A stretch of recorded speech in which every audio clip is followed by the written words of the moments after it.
नमस्ते दोस्तों, एक बार फिर आपका बहुत बहुत स्वागत है पार्टनरशिप एक्ट में। And we are at unit number 3। Technically हमारे लास्ट वीडियो होगा। वैसे अगर मैं डिटेल कंटेंट वाइज बात करूँ, हाँ क्वेश्चन आंसर सेशन वगैरह अपन बाद में करेंगे, वो तो अलग चीज़ है, वो तो करेंगे ही, पर कंटेंट एक बार का हमारा इसमें ख़त्म हो जाएगा। तो इसमें बात करने वाले कॉन्सिक्वेंसेज ऑफ डिसोल्यूशन। इससे पहले हमने एक वीडियो रजिस्ट्रेशन का पढ़ा, एक वीडियो हमने डिसोल्यूशन का पढ़ा।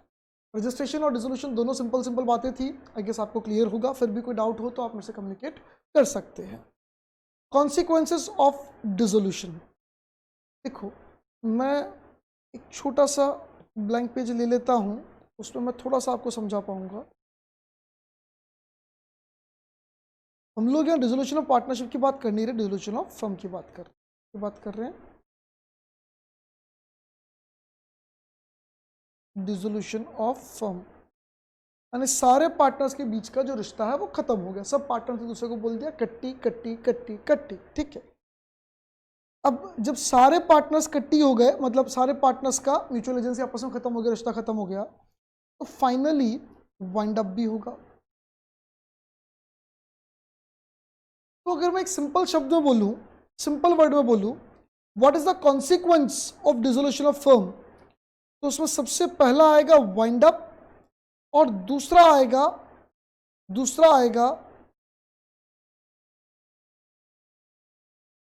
पेमेंट्स या सेटलमेंट।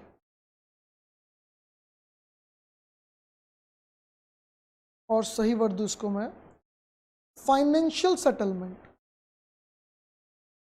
किसी पार्टनर का कैपिटल कम है तो उससे मंगवा लो, किसी का ज्यादा उसको रिपे कर दो, थर्ड पार्टीज को पेमेंट करना है वो पेमेंट कर दो, सेटलमेंट। दो बेसिक चीजें हैं। तो इवन आफ्टर डिसोल्यूशन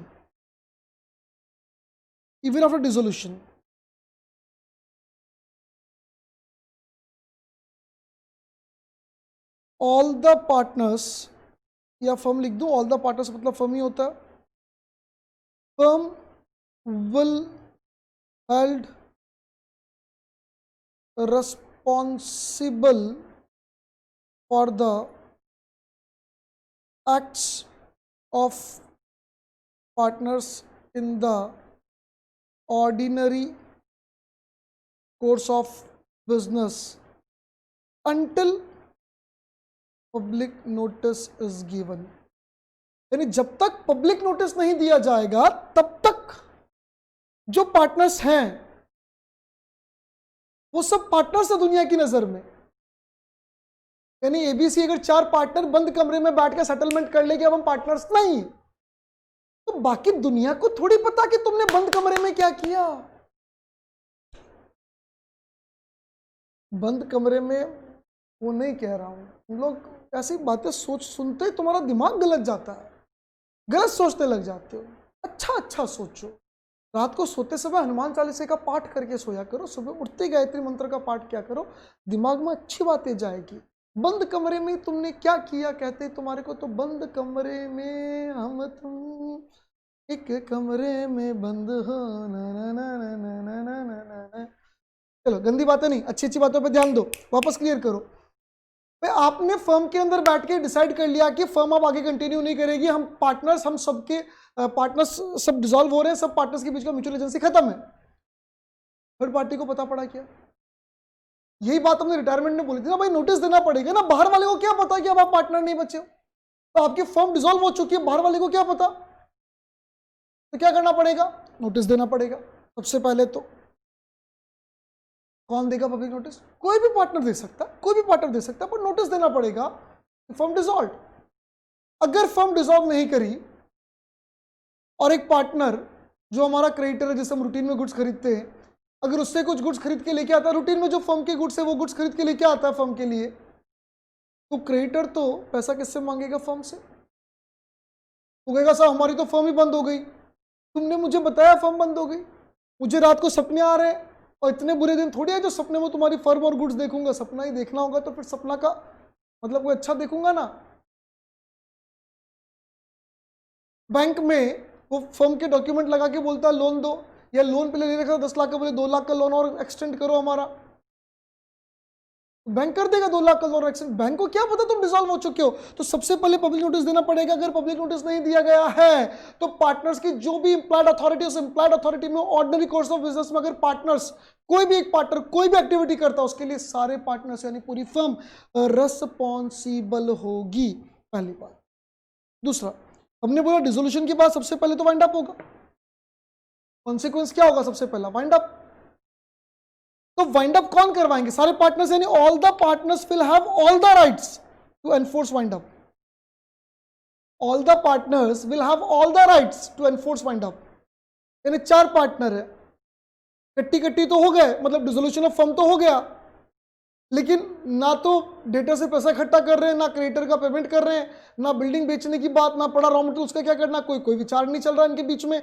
ए बी सी डी में से एक का दिमाग खराब हो गया, बोले तुम लोगों ने मजाक लगा रखा है, इतना फिनिश गुड्स पड़ा, इतना रॉ मटेरियल पड़ा, इनका सेटलमेंट क्या करना है, डेटर से पेमेंट लेकर आना है, क्रेडिटर्स को पेमेंट करना है, स्टाफ को हमको नोटिस देना है, तुम लोग क्या कर रहे हो? कुछ कर ही नहीं रहे हो। तो he have a right to enforce. ये एम्प्लॉयज को नोटिस दे सकता है 2 महीने बाद छुट्टी है तुम्हारी, मकान मालिक को नोटिस दे सकता है 2 महीने बाद बिल्डिंग खाली करेंगे, हमारी फर्म डिसॉल्व हो गई। यानी बिजनेस वाइंड अप को लेकर जो भी स्टेप्स लिए जा सकते हैं वो अधिकार हर पार्टनर के पास होगा, बाकी सारे पार्टनर्स के अगेंस्ट में। क्लियर करना। मान लो किसी पार्टनर की डेथ से डिसोल्यूशन हो रहा है, तो the representative of partner will have the right to enforce wind up. अगर पार्टनर है तो पार्टनर के पास भी अधिकार है वाइंड अप एनफोर्स करने का, लेकिन रिप्रेजेंटेटिव तो रिप्रेजेंटेटिव के पास भी अधिकार है बाकी पार्टनर्स के अगेंस्ट में कि वो वाइंड अप को एनफोर्स कर सके, बाकियों को बोल सके ये करो, तुम नहीं करो तो मैं कर रहा हूं फर्म के बिहाफ पर।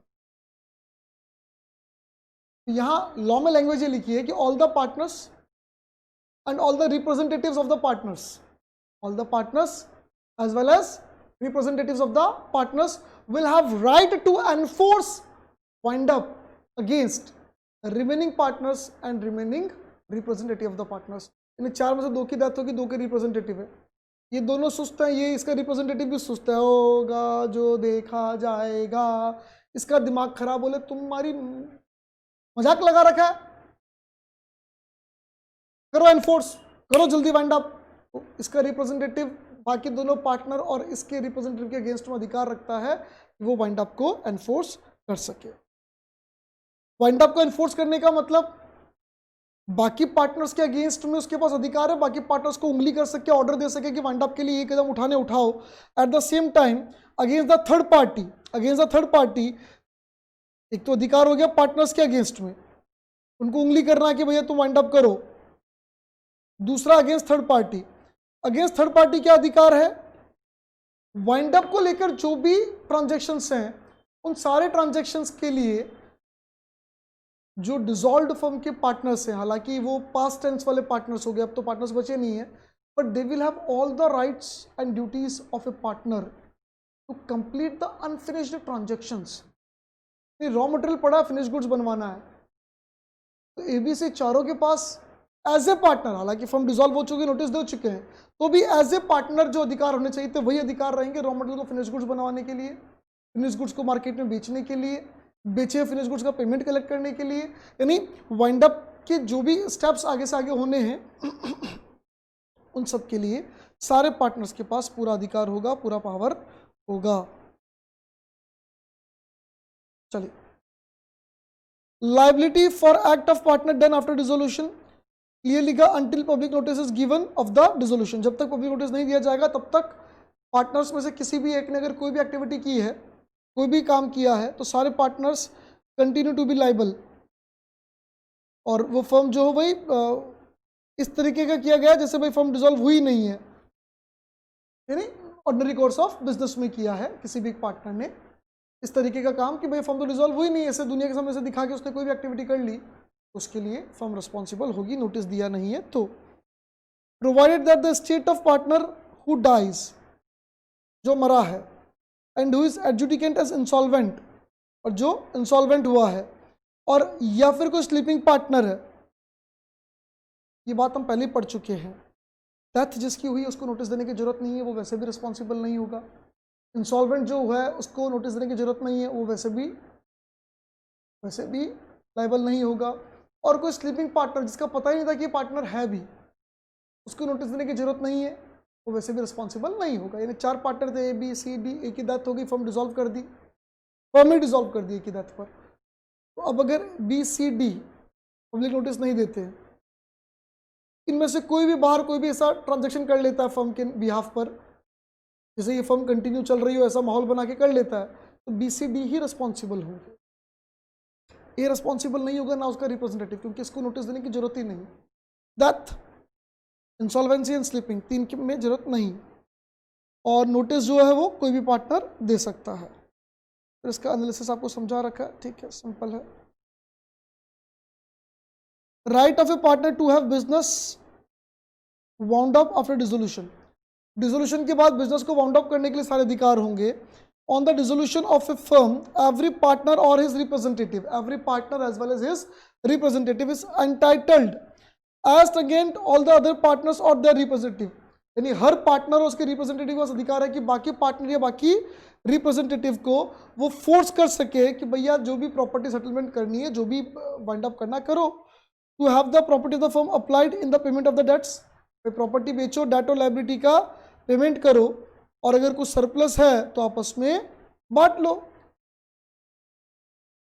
Continuing authority of partners for the purpose of wind up, मैंने बोला था ना, एक तो आपस में सेटलमेंट की बात हो गई वाउंड अप के लिए, और एक वाइंड अप के लिए जो भी ट्रांजैक्शंस करने उसके लिए थर्ड पार्टी के सामने they will be as good as partner, उतना अधिकार होगा उनके पास। तो कंटिन्यूइंग अथॉरिटी, उनका अधिकार होगा एज ए पार्टनर, एक पार्टनर की तरह अधिकार होगा वाउंड अप के लिए थर्ड पार्टी के सामने।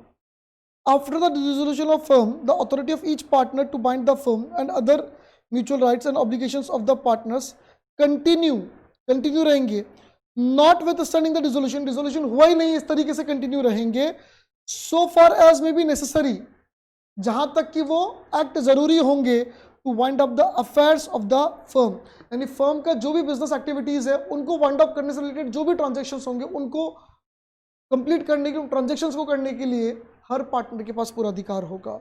And to complete transactions begin but unfinished, जो ट्रांजैक्शंस बिगिन तो हो गए थे लेकिन अनफिनिश्ड रह गए थे, या जो और सेटलमेंट के लिए जरूरी हो सारे काम, provided that the firm is in no case bound by the act of the partner who has been adjudicated insolvent, जो पार्टनर इंसॉल्वेंट हो चुका है उसके पास कोई अधिकार नहीं होगा। इंसॉल्वेंट व्यक्ति के पास वैसे भी कोई अधिकार नहीं होता है, उसके ऊपर तो ऑफिशियल रिसीवर कोर्ट से अपॉइंट हो जाता है, उसके एसेट भी वही लेगा, उसकी लायबिलिटी का पेमेंट भी वही करेगा।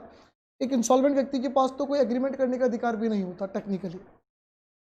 तो यहाँ क्लियर करना, provided that the firm is in no case bound by the act of the partners, जो इंसॉल्वेंट हुआ है, या मान लो वो इंसॉल्वेंट व्यक्ति किसी और व्यक्ति को अपना पार्टनर रिप्रेजेंट करता है कभी भी, या कोई और व्यक्ति इंसॉल्वेंट व्यक्ति का पार्टनर खुद को रिप्रेजेंट करता है, क्लियर है, तो उसके लिए फर्म नहीं जानती, वो आपस में समझो, यानी अगर but this provision does not affect the liability of any person who has after adjudicated represented himself or knowingly permit himself to be represented as a partner of the insolvent, यानी किसी व्यक्ति ने अपने आप को उस इंसॉल्वेंट का partner जाहिर होने दिया है या खुद को जाहिर किया है कि भाई इंसॉल्वेंट का पार्टनर है, तो उसके लिए फर्म रिस्पॉन्सिबल नहीं है। जो वो व्यक्ति है जो इंसॉल्वेंट का पार्टनर खुद को बता रहा है, वो व्यक्ति पर्सनली रिस्पॉन्सिबल होगा, उस पर्सन की लायबिलिटी है, फर्म की नहीं है। A B C D 4 partner, A insolvent, इसकी एक्टिविटी के लिए रिस्पॉन्सिबल होंगे क्या? नहीं। कहीं बात चल रही थी, बी ने ए को अपना पार्टनर रिप्रेजेंट किया, बोले ये मेरा पार्टनर है, और कोई ट्रांजैक्शन हुआ, ए उसमें भी घपला कर गया, मतलब पैसे नहीं पड़ गए, अब लायबिलिटी किसके ऊपर आएगी? फर्म के ऊपर नहीं, सिर्फ बी के ऊपर, सिर्फ बी जानता है, क्लियर करना। ए के ऊपर तो वैसे भी आ नहीं सकती, वो तो दिवालिया हो चुका है, इंसॉल्वेंट हो चुका है, लायबिलिटी किसके ऊपर आएगी? बी के ऊपर, फर्म के ऊपर नहीं आएगी। जिस पर्सन ने अपने आप को पार्टनर रिप्रेजेंट किया है वो पर्सन जाना। सेटलमेंट ऑफ पार्टनरशिप अकाउंट्स, देखो इसमें दो बातें।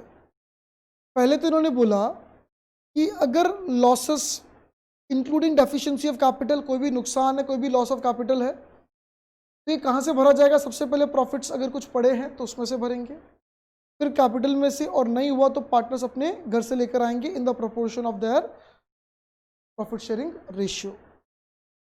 और फर्म के पास जो पैसा है उसको कैसे यूज करेंगे? The assets of the firm including any sum contributed by partners to make up deficiency of the capital, यानी जो फर्म के पास पैसा है, इवन अगर कोई डेफिशिएंसी ऑफ कैपिटल थी, मान लो कैपिटल का रेशियो था कि भैया 2 लाख और 3 लाख होनी चाहिए, मेरी 2 लाख है, उसकी 2.5 लाख है, तो 50,000 और लेकर आ, हमने पहले डील कर रही थी ना, कैपिटल रेशियो में रहेगी तो बराबर कर। तो वो जो पैसा आया डेफिशिएंसी मेकअप करने के लिए जो पैसा आया, इनको हम किस तरीके से यूज़ करेंगे, मैनर क्या रहेगा, ऑर्डर क्या रहेगा। सबसे पहले थर्ड पार्टी का जो डेप्ट है वो पे होगा। उसके बाद बी और सी एक ही बात कह रहे हैं कि अगर पार्टनर्स का कोई भी कैपिटल या कैपिटल के नाम पर कोई इंटरेस्ट वगैरह कुछ अराइज हुआ है ऑन अकाउंट ऑफ कैपिटल, अगर कोई पैसा या कैपिटल का पैसा है, तो पहले उनको पार्टनर्स को दिया जाएगा रेटिबली, मतलब जो भी प्रोपोर्शनेटली उनके बीच में सेटलमेंट है, जो भी प्रोपोर्शनेटली उनके बीच में सेटलमेंट है। मैं एक एग्जांपल के साथ आपको समझा देता हूं इसमें कि क्या कहना चाह रहा है।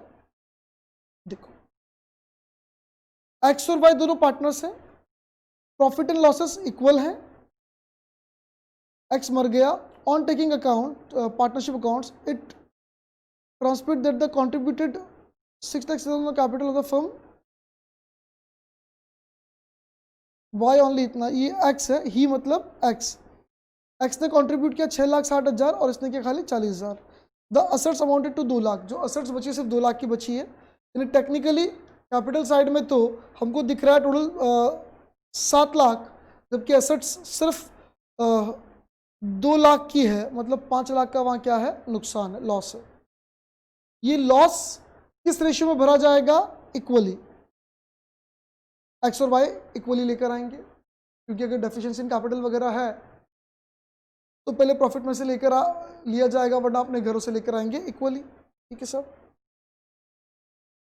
ये लॉस का डेफिशिएंसी जो हो रहा है उस कारण से। नीचे इसने बोला अगर पार्टनर्स के बीच में एग्रीमेंट होता कि कैपिटल रेशियो में डेफिशिएंसी को लाया जाएगा, तो यहाँ एक्स नुकसान में रह जाता, वाई फायदे में रह जाता। रेटेबली का मतलब कि प्रोपोर्शनेटली जो भी प्रोपोर्शन, जो भी मैकेनिज्म, चाहे वो प्रॉफिट शेयरिंग हो, चाहे वो कैपिटल शेयरिंग हो, चाहे किसी भी बेसिस पर हो, जो भी पार्टनर्स ने डिसाइड किया। इसलिए यहाँ पर ये नहीं बोला कि भैया प्रॉफिट शेयरिंग रेशियो में पार्टनर्स को कैपिटल का पेमेंट मिलेगा या उसके बेसिस पे पेमेंट मिलेगा, नहीं, जो भी उनके वजह सेटलमेंट हो रखा है कि लाना भी इस रेशियो में और पे भी इस तरह से करना, जो भी उनके वजह सेटलमेंट है वैसे ही होगा। और उसके बाद कुछ बचता है, it shall be divided among the partners in the proportion in which they were entitled to share profit. यानी कैपिटल देने के बाद जो बचता है, कैपिटल देने के बाद जो बचता है वो प्रॉफिट शेयरिंग रेशियो में डिवाइड होगा। कैपिटल वाला जो भी कैपिटल के हिसाब से रेटेबली जो भी प्रोपोर्शन बांटना चाहिए उस हिसाब से डिस्ट्रीब्यूट होगा। इतनी सी बात क्लियर होनी चाहिए कि सबसे पहले पेमेंट थर्ड पार्टी को होगा, बाहर वालों को होगा, फिर पार्टनर्स के कैपिटल का पेमेंट होगा, उसके बाद कुछ बचेगा तो एक तरीके से सरप्लस प्रॉफिट है वो बांट लिया जाएगा। अगर डेफिशिएंसी है, नुकसान है, तो हमें थर्ड पार्टी को तो पे करना ही पड़ेगा। अब जो भी कम पड़ रहा है, जो भी लॉस है, अगर किसी पार्टनर की अपनी कैपिटल कम है तो अपना कैपिटल का हिस्सा लेकर आए। डील थी कि कैपिटल, अगर कोई डील नहीं थी तब तो बात अलग है, पर डील थी कि भाई इसकी कितनी कैपिटल होगी, इसकी कितनी होगी, ये रेशियो रहेगा कैपिटल का। तो जो कैपिटल रेशियो में जो जिसकी डेफिशिएंसी वो लेकर आए और उसके बाद पार्टनर्स अपने घरों से लेकर आए। पहले जो प्रॉफिट में पड़ा है वो पड़ा है वो, उसके बाद जो कैपिटल की डेफिशिएंसी वो लेकर आए, फिर कैपिटल से, उसके बाद घरों से। ठीक है, आउट ऑफ कैपिटल में क्लियर करना, जो कैपिटल की जिसकी जितनी डेफिशिएंसी होगी वो लेकर भी आएगा, उसके बाद वो कैपिटल बांटी जाएगी। और देना है तो सबसे पहले थर्ड पार्टी को देना कंपलसरी है। पार्टनर्स के बीच डिस्ट्रीब्यूशन कैसे होता है, ये पीस मिल डिस्ट्रीब्यूशन वो खुद डिसाइड करते हैं कि कैसे दिया जाएगा। जो भी एसेट्स बिकती जाएगी उसका आपस में कैसे वो सेटलमेंट करते जाएंगे, ये उनके बीच का तरीका हो सकता है।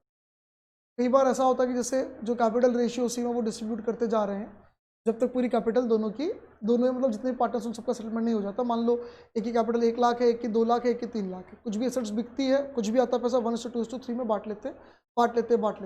जिस दिन 1 लाख 2 लाख 3 लाख बराबर हो गया, उस दिन के बाद जो आएगा वो प्रॉफिट होगा। अगर पार्टनर्स की वजह डिसाइडेड है तो ऐसे भी हो सकता है, 1 लाख 2 लाख 3 लाख है, कुछ भी आएगा वो इक्वली डिस्ट्रीब्यूट होगा, होता रहेगा। जैसे इसको 1 लाख मिल गया, अब इसको नहीं मिलेगा, इन दोनों में इक्वली होगा, 2 और 3 लाख वाले में। जैसे इसका 2 लाख पूरा हो गया, अब इसको नहीं मिलेगा, खाली इसको मिलेगा। इसका भी 3 लाख पूरा हो गया, अब जो बचा वो सरप्लस है। तो depends upon the agreement between the partners, जो भी एग्रीमेंट होगा उस अकॉर्डिंग डिस्ट्रीब्यूट किया जाएगा। दोस्तों ये हमारा जो नहीं, एक छोटा सा पेमेंट और बच गया, पेमेंट मतलब छोटा सा एक डाउट और टॉपिक और बच गया, payment of firm's debt and separate debts. ये तो बहुत ईजी है यार। Where there are joint debts due from the firm and also separate debt due from the partners, the property of the firm shall be applied in the first instance in the payment of the debts of the firm। जो firm के date से पहले उसको payment होगा, and if there is any surplus then the share of each partner shall be applied to payment of his separate debt paid to debts or paid to him।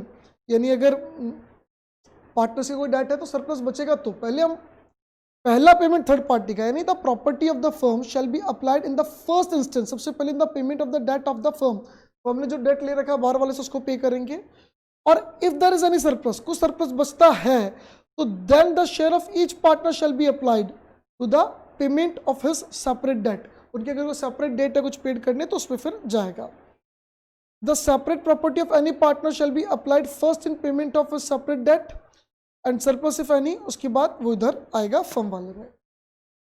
देखो मैं समझा देता हूँ छोटे से एग्जांपल से। मैं एक पार्टनर हूँ और एक इंसान भी हूँ, मेरा पर्सनल बिजनेस है, पर्सनल लेन देन भी, फर्म भी। मैंने बैंक से अपना घर बनाने के लिए 5 लाख रुपए का लोन ले रखा है घर पे, और फर्म में भारी नुकसान हो गया, करोड़ों रुपए का नुकसान हो गया, पर्सनल लायबिलिटी आई है, तो फर्म वाले पैसा मेरे से मांगने आए, पैसा दो। कौन सा पैसा? फर्म में डूब गया वो पैसा दो। मैंने कहा मेरे पास तो ये घर है। बोले घर बेच के पैसा लेंगे। बैंक आया, बोले तुम्हारे बाप का घर है जो बेच के पैसा लोगे? 5 लाख का लोन हमने दिया है। फर्म वाले जो डेटर्स हैं, क्रेडिटर्स है, वो कह रहे साहब हमारे फर्म का पैसा ड्यू है और एज ए पार्टनर उनकी लायबिलिटी अनलिमिटेड है, हम उनकी पर्सनल प्रॉपर्टी में से लेंगे। बैंक कहता है हमारा भी तो इसमें ड्यू है, पहले हम लेंगे। तो यहाँ लिखा है कि भैया अगर पर्सनल असेट्स है तो उसमें पहला अधिकार किसका बनेगा? बैंक का, पर्सनल ड्यूज का, जो मेरे पर्सनल है, फर्म के नहीं। और अगर फर्म के एसेट्स है तो उसमें पहला अधिकार किसका बनेगा? फर्म के जो क्रेडिटर्स है उनका। फिर कुछ पैसा बचता है तो मेरे पर्सनल डेट में जो मेरा शेयर होगा उस अकॉर्डिंगली, मेरा उसमें जो शेयर निकल रहा होगा उसके अकॉर्डिंग मैं बैंक को जो मेरे पर्सनल मांगने वाले उनको दूंगा। यानी अगर कोई व्यक्ति इंसॉल्वेंट होता है, कोई पार्टनर इंसॉल्वेंट होता है, उसकी जो फर्म में कैपिटल है वो पहले तो फर्म के क्रेडिटर्स को पेमेंट करने के लिए काम आएगी। जो फर्म के ड्यूज है, जो थर्ड पार्टी की लायबिलिटीज फर्म ने राइज करके वो पेमेंट होगी। उसके बाद उस इंसॉल्वेंट से जो पैसे मांगते हैं उनको दिया जाएगा, पहले इंसॉल्वेंट वाले को नहीं, पहले फर्म के। और अगर पर्सनल एसेट्स है तो पहले जो पर्सनल पैसा मांगते हैं उनको दिया जाएगा, बाकी फर्म को दिया जाएगा। यानी दिया थर्ड पार्टी को ही जाएगा, बाहर वाले को पहले दिया जाएगा, घर वाले को पहले नहीं दिया जाएगा। लेकिन एकदम क्लियर कर ले, पर्सनल एसेट्स है तो पहले पर्सनल डेट का पेमेंट, फिर फर्म का पेमेंट। और फर्म के एसेट्स है तो पहले फर्म के डेट का पेमेंट। कुछ बचेगा तो जो भी पार्टनर का पीएसआर होगा उसमें पार्टनर्स को मिलेगा, और जो मिलेगा वो थर्ड पार्टी को पेमेंट के लिए काम आ सकता है। जैसे इंसॉल्वेंट है तो इंसॉल्वेंट का जो भी हिस्सा बनता है वो हिस्सा आएगा, वो पेमेंट में काम आ सकता है। चलिए दोस्तों, ये हमारा चैप्टर ही खत्म हुआ। क्वेश्चन आंसर्स के लिए हम अगले वीडियो वापस मिलते हैं। Thank you, bye bye, tata, see you.